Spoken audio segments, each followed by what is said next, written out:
Mummy जी चाय ले लीजिए। अरे कलमुही, तेरे हाथों से तो चाय पीते हुए भी डर लगता है, कहीं इससे तेरा रंग मुझ पर ना चढ़ जाए। अगर इन्हें इतनी ही शर्म होती तो मेरे इतने हैंडसम भाई को इस तरह फंसाती नहीं। बानी और शिवम की लव मैरिज हुई है। बानी के ससुराल में उसकी ननद और सास हैं, जिन्हें अपने गोरे रंग पर बहुत गुरूर होता है, जिस वजह से वो बानी को सिर्फ उसके सांवले रंग की वजह से नापसंद करती है और हमेशा उसे ताने सुनाती रहती है। बानी उनकी सभी जली कटी बातें सुनकर चुपचाप वहाँ से चली जाती है। तुम माँ और छोटी को कुछ बोलती क्यों नहीं? मम्मी जी बड़ी हैं, हर छुटकी ना समझ, इस तरह उन्हें उल्टा जवाब देना सही नहीं। मेरी जिम्मेदारी उनकी सेवा करना है, जो मैं पूरे दिल से हमेशा करती रहूंगी। ऐसा बोलकर बानी रसोई में जाकर रात के खाने की तैयारी करने लगती है। रात को खाना खाते हुए बानी की सास उसे कहती है, कल मैंने अपनी फ्रेंड्स के साथ किटी पार्टी रखी है, समय से सारा खाना बना देना और अपना मनहूस चेहरा लेकर ज्यादा उनके सामने मत आना, समझी? माँ, बानी आप दोनों की कितनी परवाह करती है, फिर भी आप उससे इतना बुरा व्यवहार क्यों करती हैं? अरे एक तो लव मैरिज करके इस कलमुही को हमारे सर पर लाकर बिठा दिया और अब हम इसे कुछ बोल भी नहीं सकते क्या? भैया तो इनकी तरफदारी करेंगे ही, आखिर इन्होंने पूरी तरह उन्हें अपने वश में जो किया है। जिसे जो करना है करे, बस कल मेरा सारा काम समय पर हो जाना चाहिए। इस पर सब खाना खाकर सोने चले जाते हैं और अगले दिन बानी जल्दी उठकर सास की किटी पार्टी के लिए तैयारियां शुरू कर देती है। जिस पर पार्टी शुरू होने के बाद सास की सहेलियां कहती हैं, अरे वाहरी, तेरी बहू ने तो बड़े स्वादिष्ट समोसे बनाए हैं। हाँ भाई, रंग कैसा भी हो, खाना बनाने में बिल्कुल अन्नपूर्णा है।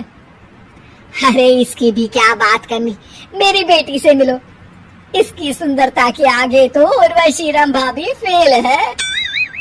उर्वशी रंभा को तो फेल कर देगी, पर क्या अन्नपूर्णा बन पाएगी?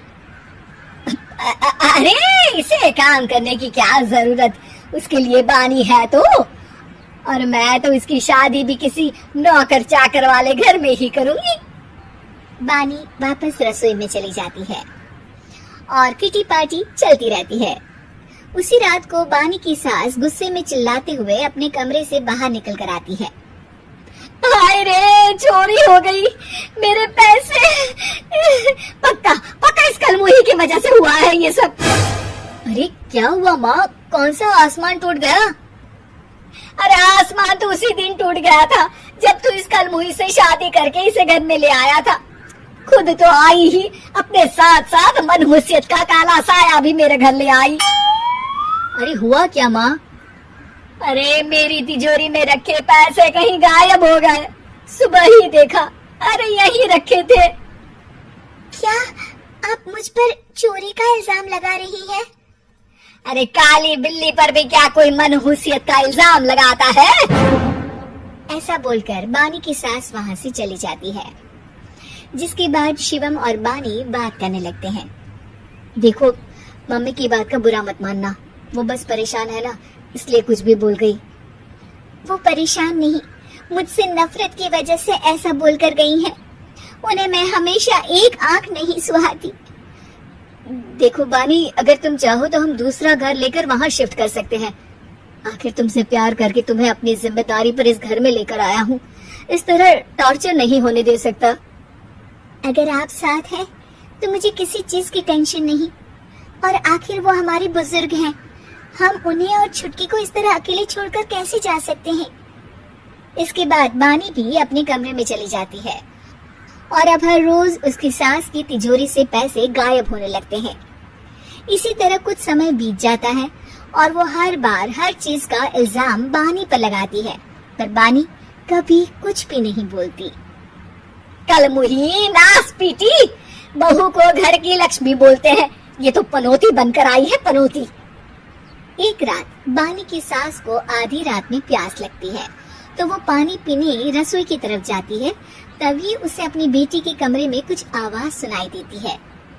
हाँ हाँ, मैंने मम्मी की तिजोरी से हर रोज थोड़े थोड़े पैसे निकाल कर हम दोनों के लायक खूब पैसे इकट्ठे कर लिए हैं। और मम्मी आज तक उस सब के लिए भाभी को ही जिम्मेदार समझती है।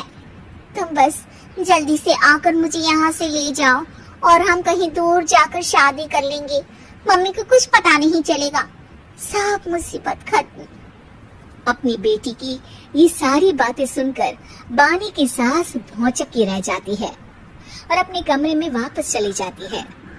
जब अगली सुबह बानी सास के कमरे में आती है, मम्मी जी क्या बात है, आज आप कमरे से बाहर ही नहीं आई? आपकी तबीयत तो ठीक है ना? क्या छुटकी कमरे से बाहर आई या तुम उसके कमरे में गई? नहीं नहीं, क्यों जाना है क्या? मैं अभी चली जाती हूँ। नहीं, कोई कहीं नहीं जाएगा। इस पर वो बानी को साथ लेकर कमरे से बाहर आती है जहाँ शिवम भी होता है। वहाँ उसकी सास बोलती है, छुटकी मेरी तिजोरी के सारे पैसे लेकर अपनी माँ के बारे में कोई ख्याल करे बिना किसी लड़के के साथ घर छोड़कर चली गई। और बहू, तुमने मुझ जैसी सास की सेवा करने के लिए अपने ही पति के साथ दूसरे घर जाने से मना कर दिया। मैंने हमेशा तुम्हारा रंग देखा अच्छा ही नहीं, जो मेरी सबसे बड़ी गलती है। मुझे माफ कर दे बेटा। और इसके बाद बानी की सास कभी अपनी बहू की तारीफ करते थकी नहीं।